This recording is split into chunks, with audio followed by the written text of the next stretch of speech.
What's up guys, Houndish here, and today we're jumping in with the weekly reset breakdown for this Tuesday, April 9th. And it's going to be a pretty busy day, as we have the launch of Into the Light, so we're getting a whole bunch of new content into the game. That includes the new game mode, returning Brave Arsenal of Weapons, a new armor set, exotic mission reprisal, and more. On top of that though, Bungie have a major reveal just as we head into the April update, and they're going to show off a bunch of gameplay for the final shape. So we'll touch on that, but otherwise, we'll break down rewards and activities for the week, everything worth knowing about the new content, and the rest of the rotations, raids, the Nightfall, featured rewards, and plenty more in the videos. So, as always guys, I hope you find this one useful today, and if you do, a rating below very much helps us out on the channel, but without further delay, let's get into it. And before we talk about gameplay stuff, it's definitely worth mentioning that Bungie will have a developer gameplay preview for the final shape, and this will be happening immediately before the reset. So, on April 9th at 9:30 AM Pacific time, they'll have a live stream and they'll show off the gameplay, and they'll also reveal the trailer for Into the Light during that period as well. So it's going to be interesting to see what they have to say, and of course a better look at the final shape itself. So as always, I'll keep you posted on all of that, but then we'll get the Into the Light update dropping immediately at the reset, and there we'll see the arrival of Onslaught, the new Horde mode. On top of that though, Bungie have shown off the Brave Arsenal of Weapons, which consists of a bunch of reprised weapons from different content, plus there is new armor and a social hub, and I believe we'll need to visit Lord Shaxx in the new social hub to get started with the core Into the Light drop. So plenty to look forward to on that front. I do have a video breakdown of all of the new content as well if you want to get up to date. That's linked down below.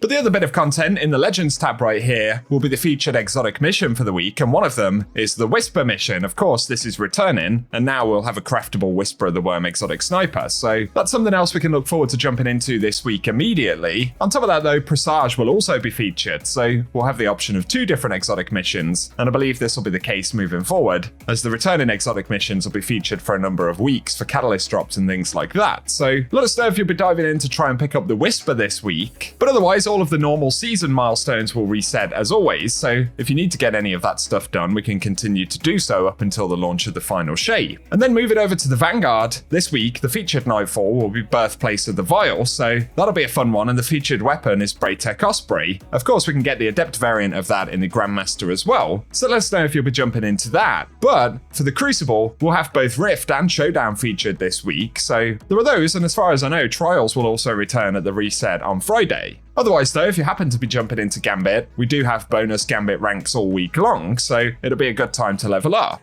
And then for the featured raid and dungeon activity this week, we've got Kingsfall featured, where we can pick up the Touch of Malice, but additionally, the Grasp of Avarice dungeon will be featured as well, and both of these will drop all of their unique loot with updated power relevancy. But otherwise, into the Dares of Eternity right here, we'll see Rotation 3 additional drops, so that consists of the Scatterhorn and Lightkin armor sets, as well as a bunch of weapons from Season of the Splicer, and some world drops from Forsaken. Otherwise, for activities, we do have the featured Lost Sectors for the week, so initially, with Tuesday's reset, we have the Bay of Drowned Wishes, and that'll be dropping exotic helmets, before moving over to Chamber of Starlight on April 10th, which will be dropping exotic legs. Then we'll see Perdition on Europa on April 11th, dropping exotic gauntlets, and that's followed by Bunker E15 on April 12th, dropping exotic chest pieces, and then we'll see Concealed Void on the 13th, dropping exotic helmets, Thrillerdrome on April 14th, which will be dropping exotic legs, and finally, Gilded Precept on Neomuna on April 15th, and that'll be dropping exotic arms. Otherwise though, for the featured Ascendant Challenge in the Dreaming City this week, it'll be the Agonarch Abyss, which is found via the Bay of Drowned Wishes right next to the spawn, so a pretty easy one to get to. And for today guys, that's what we have to break down ahead of the weekly reset. Once again though, it's going to be a pretty busy week on top of the normal reset stuff, and the update changes inside of the patch. We get the Into the Light content itself, so plenty to look at right there, and let us know what you're most excited for down in the comments section. I'll keep you posted with all of it as always though, so get subscribed to the channel and hit the notification bell so you don't miss out on any content. Otherwise, for today, if you have found the video useful, a rating below very much helps us out on the channel. And for now, whatever you get up to, I hope you guys have an awesome day.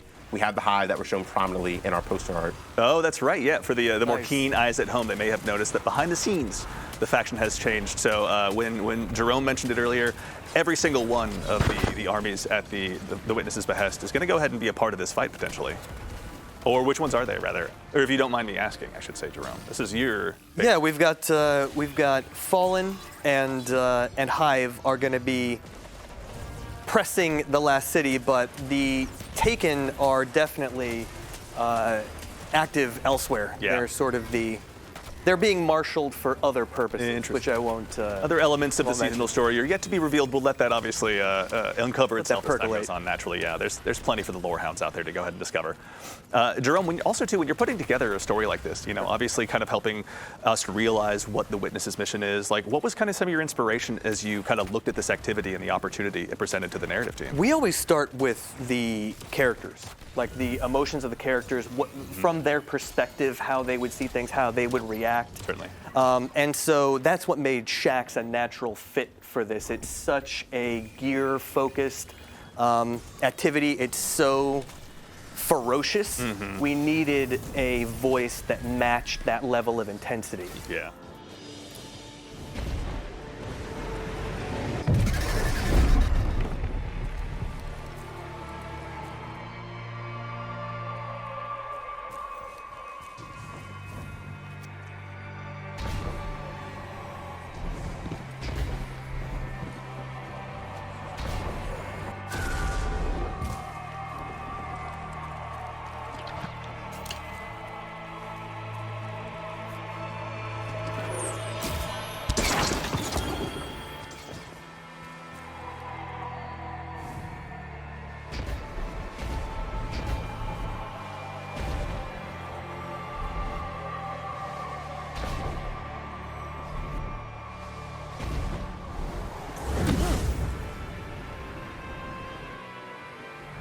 The current.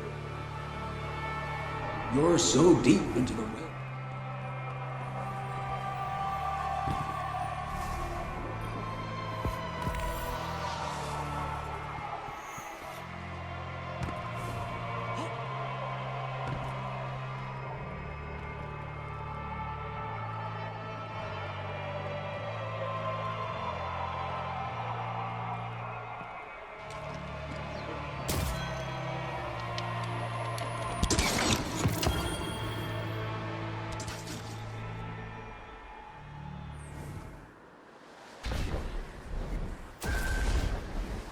Guardian down.